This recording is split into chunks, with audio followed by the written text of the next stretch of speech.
সুখী সমৃদ্ধ বাংলাদেশ বিনির্মাণে সবাইকে ঐক্যবদ্ধভাবে কাজ করার আহ্বান জানিয়েছেন প্রধানমন্ত্রী তারেক রহমান।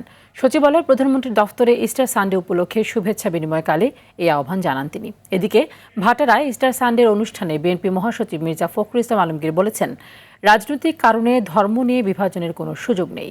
বিস্তারিত জানাচ্ছেন সর্দার রাজীব।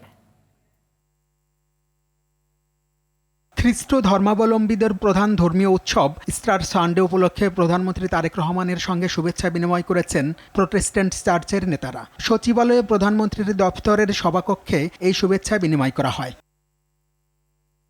অনুষ্ঠানে ধর্মবর্ণ নির্বিশেষে দেশ গড়ার লক্ষ্যে সবাইকে এগিয়ে আসার আহ্বান জানিয়ে প্রধানমন্ত্রী বলেন, সবাই মিলে যার যার অবস্থান থেকে কাজ করে একটি ভালো বাংলাদেশ গড়ার লক্ষ্যে ঐক্যবদ্ধ হতে হবে।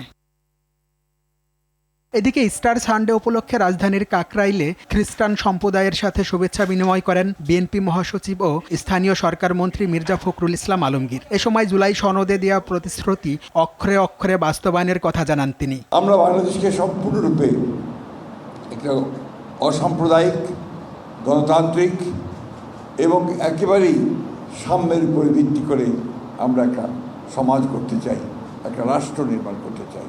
এটাই আমাদের লক্ষ্য। এর আগে ভাটারায় খ্রিস্টান চার্চে শুভেচ্ছা বিনিময় করেন মির্জা ফখরুল। এ সময় তিনি বলেন, কিছু রাজনৈতিক শক্তি ধর্মকে হাতিয়ার হিসেবে ব্যবহার করে সমাজে বিভাজন সৃষ্টির চেষ্টা করছে। কিছু কিছু শক্তি দল তারা এর মধ্যে বিভাজন আনার সৃষ্টি করেছে। এই বিভাজনগুলো আমাদের সমাজকে ক্ষতিগ্রস্ত করে, হিংসার উদ্রেক করে।